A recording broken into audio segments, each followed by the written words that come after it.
අලුත් අවුරුද්දට තිබ්බ පළවෙනි නැකත මොකද්ද? ඈ? මොකද්ද පළවෙනි නැකත?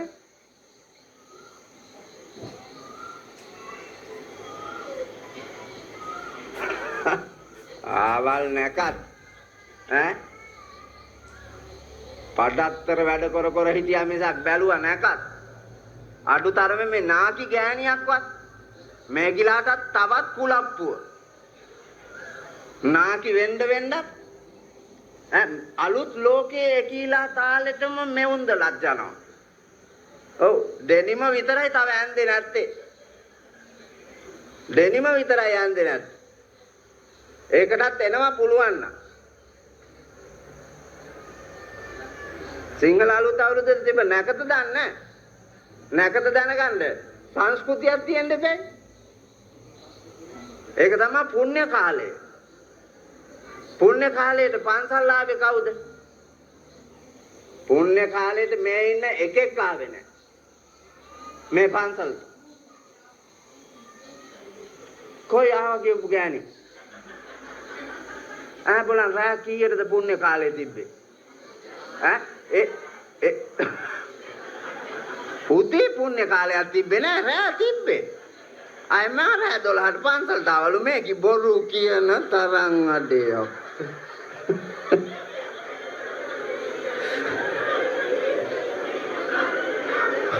ඒක තමයි නැකත තිබ්බු වෙලාවවත් දන්නේ නැහැ.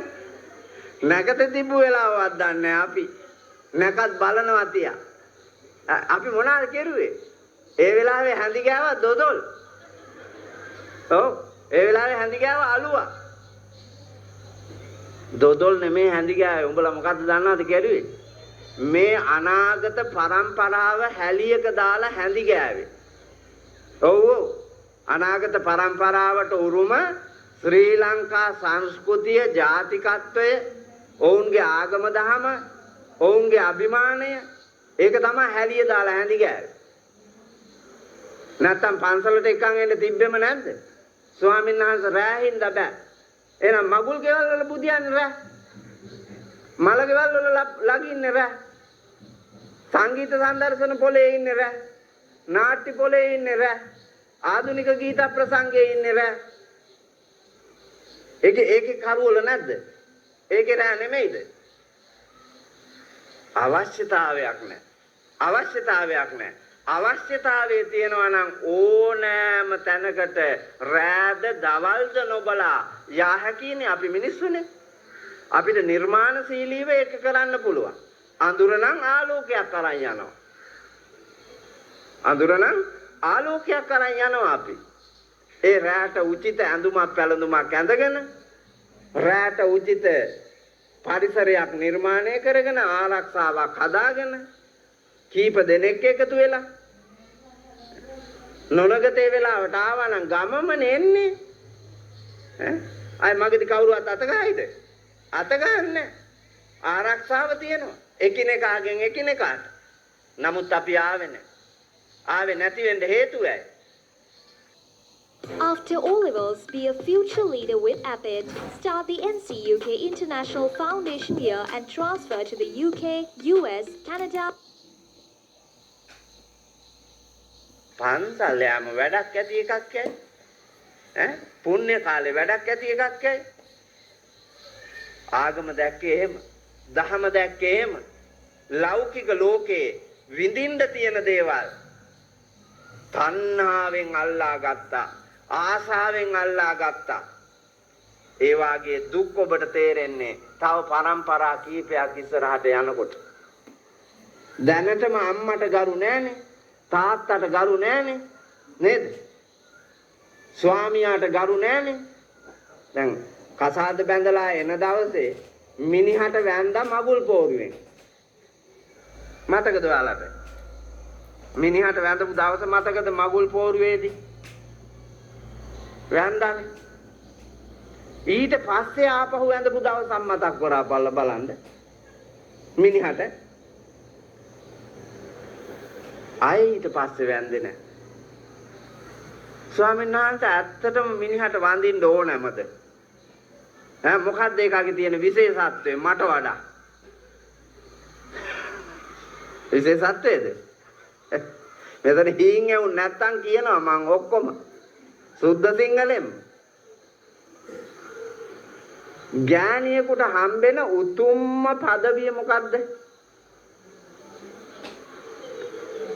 ඔව් මෞකම නිසා හම්බෙන ලෝක ප්‍රකට උත්තරීතර পদවිය මොකද්ද? gedara budun amma බුදු পদවිය. ඔය gedara බුදු পদවිය හම්බෙන්නේ කවුරු හින්දාද?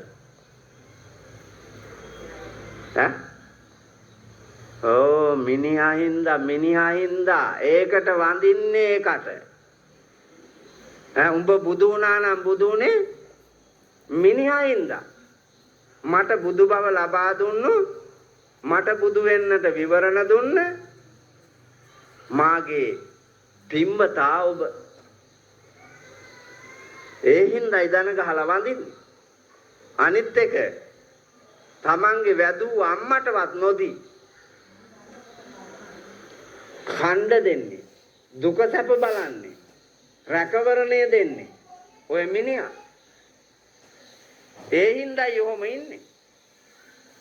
ඒ උනාට ඒකගේ වටිනාකමක් තියනවද? ඒක නිකන් කූතහඬියාගේ රිලව වාය කරලා තියෙන්නේ. පිරිමියා කූතහඬියාගේ රිලව වාගෙන මේ ගෙදර බලන්නකො හොඳට බලන්නකො. කූතහඬියාගේ රිලවට හිතුණු තැන නටන්න පුළුවන්ද? බෑ. කූතහඬියාතේ කෙවිත තියෙන්නේ.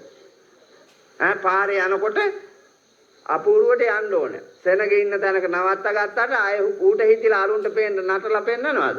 නෑ. කූතහඬියා කිව්වොත් විතරයි නටු. ඔයාලා ගෙවල් වලත් ඒකම තමයි. කූතහඬියා කිව්වොත් තමයි උඹලගේ ඩාන්ස්. එයින් එහා නැටුන්නේ හැම පිරිමියෙක්ම වාගේ වහල් වෙලා ඉන්න පුතා. මං ඕනනම් පෙන්නන්නම්. එහෙම නොහිටියොත් ඒකාමේ ලෝකේ ඉන්න වාසනාවන්තම මිනිහා බලන්න. වාසනාවන්තම මිනිහා. ඔබ හම්බ කරන රෑ දවල් මහන්සි වෙලා හම්බ කරන වස්තුවෙන් වැඩි කොටසක් වියදම් කරන්නේ වදාපු අම්මටද ගත්තු ගෑනිටද?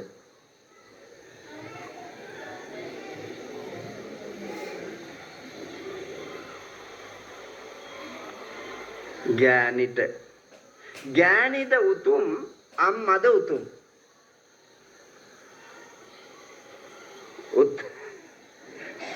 උත්තරයක් නැහැ නේද? උත්තරයක් දී ගන්න බෑ. උත්තරයක් දී ගන්න බෑ. දුන්නු ගමන් කූතහඬියාගේ රිලව වෙනවනේ. උත්තරේ දීපු ගමන් කූතහඬියාගේ රිලව වෙනවා. වචනේට අම්මා උතුම්. වැඩේට ගියපුවාම ගෑණි උතුම්. එතන ගැති බවක් තියෙනවා. ඒ ගැතිකම ආවේ මොකක් හින්දාද? කාම තණ්හාව හින්දා. ඒ ගැතිකම ආවේ කාම තණ්හාව හින්දා. අම්මා ගාවින් කිසිසේත්ම පිනවා ගත නොහැකි ඉන්ද්‍රිය තෘප්තියක් ලබා දෙන වස්තුව හැටියට දකිනවා ගෑණිව. ආන්ගේ කායික වහල් බව හින්දා පුතා අම්මා වතාරිනවා ගෑණිව තෝරනවා. ඔය මහලු නිවාස වලට විසි වෙලා ඉන්න හැම අම්මා කෙනෙක්ගෙම තාත්තා කෙනෙක්ගෙම අත්දැකීම් බලන්නකො. හේතුව ඒක. එතන තමයි හේතුව තියෙන්නේ. ගැටුම් හැදිලා යක්කු වාගේ නයි පොළොංගු වාගේ ભેද බින්න වෙලා තියෙන පවුල් බලන්නකො. හේතුව ඒක. මේකේ වැඩි වගකීමක් තියෙන මේ සමාජ අර්බුදයේ වැඩි වගකීමක්. මේක निराකරණය කිරීමේ වගකීමක්. ඒ දුක නැති කිරීමේ බාහිර දූර උරුමය තියෙන්නේ කාටද? කාන්තාවට. මම බණ කිව්වහම මට බයිනවා සමහර තැන ගෑනුන්ට බයිනවලු කියලා. හේතුව කාන්තාව මත මේ සමාජයේ ගොඩ නැගෙන්නේ. ඇයනේ අම්මා. ජාතියක අම්මා. ගෙදරක අම්මා. ජාතියේ ගෙදර බුදුන් සහ ගුරුවරයා ජාතිය රකින දෙවියා නොපෙනෙන දෙවියන් වැන්දේ ඇයි ඔබ නිවසේ දෙවියන් අම්මා පුබ්බාචාරි අම්මා ගෙදර බුදුන් අම්මා ජනනී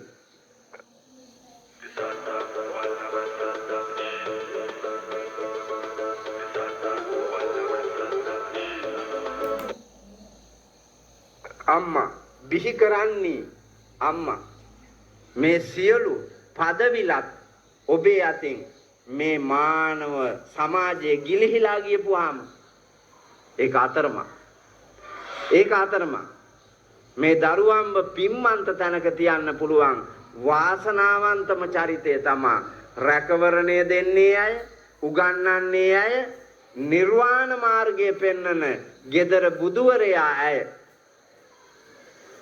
එහෙව් සමාජය දැන් කැඩිලානේ බිඳිලානේ විනාශ වෙලානේ දරුවන්ට බැන්නට වැඩක් නැහැ අපි බණ කියනවා තමයි පුංචි උන්ට කියලා වැඩක් නැහැනේ මහය උන්නේ පෙන්නන්නේ යන පාර ළමයි ඉපදෙනකොට නිකල භාෂාවක් දන්නේ සංස්කෘතියක් දන්නේ නීතියක් දන්නේ ජාතියක් දන්නේ ජීවනෝපායක් දන්නේ මොනවත්වත් දන්නේ නැති මේ පොඩි එකාට ඒ සියල්ලම උගන්වලා මේ ලෝකෙන් තියන්නේ ඒකේ බාර දූරම කාර්ය අම්මට ඒකම තාත්තට මේ දෙදෙනාගේ රැකවරණයෙන් එළියට එන දරුවාගේ විමුක්තිදායකයෝ නිර්වාණගාමියෝ අම්මයි තාත්තයි. නමුත් ඒ වගකීම අපි අතාරිනවා. ඒ යුතුයකම අපි අතාරිනවා. ඒ ආධ්‍යාත්මීය උත්තම ගුණය අපෙන් ගිලිහිලා යනවා. ඒ ගිලිහිලා ගියපු එකේ කරුමය තමයි පුතේ මේ පෞකාර ලෝකයන් නිර්මාණය වෙලා තියෙන්නේ. අර මහාධිකරණයේදී වෙඩි කාපු සංජීව තරුණ ජව සම්පන්න කොල්ලෙන්නේ නේද? වෙඩි කාපු ඒ ළමයාව නිර්මාණය කරපු අම්මයි අප්පච්චි පවුලේ අයයි දැන් විඳිනවා නම් යම් දුක ප්‍රියයන්ගෙන් වෙන්වීම තමාගේ දරුවාගේ ඥාතියාගෙන් සහෝදරයාගෙන් හිතවතාගෙන් වෙන්වීමේ දුක ඒ අය විඳිනවා. ඇයි සංජීවව පොරෙක් වුණත් සල්ලාලෙක් වුණත් මිනිමරුවෙක් වුණත් මගේ කියලා අල්ලාගෙන හිටපු කණ්ඩායමක් දැන් දුක් විඳිනවා. ප්‍රියයන්ගෙන් වෙන්වීමේ දුක. සංජීවට වෙතියපු ළමයා හිරගෙදර ඉන්නවා. ඒ ළමයා මැරි ඉපදී නිකන් හිතන්නකෝ කූඩුවක දාලා පැය 24ක් තිබ්බොත් පුතේ ඇහැට වැටෙන්න වෙන රූපයක් නැහැ. කනට ඇහෙන්න වෙන සද්දයක් නැහැ. නහයට දැනෙන්න සුවඳක් නැහැ. දිවට දැනෙන්න රසක් නැහැ. ශරීරයට සුමට ස්පර්ශයක් නැහැ. මේ මොකක්වත් නැති එකාගේ හිත පුතේ අතීතයේ කළ කී දේ බල බලා සිය දහස් වාරයක් මැරි ඉපදී දුක් විඳිනවා. මරණය එන තුරා ඒ දුකට හේතුව මේ ඉන්ද්‍රියම් පිනවීමේ දැඩි ආසාවෙන් මිනි මැරීම. මේ ඉන්ද්‍රියන්ට යම් සතුට සහගත අවස්ථා දෙන්න හිතේ බලාපොරොත්තු ඉෂ්ට කරලා දෙන්න ගත්ත උත්සාහයක් නෙවෙයි. ඒකේ ප්‍රතිඵලය ලෝකයටම දරන්න බැරි හානියක්. රටට වැදගත් තරුණ ජීවිත, පවුලට වැදගත් තරුණ ජීවිත, බිරින්දෑවරුන්ට වැදගත් තම ස්වාමියෝ, දරුවන්ට වැදගත් තම පියවරු, මේ සියලු දෙනාම නොසලකා හැර මේ කරන අපරාධයන් සියල්ලම කරන්නේ කාම තණ්හාව හින්දා.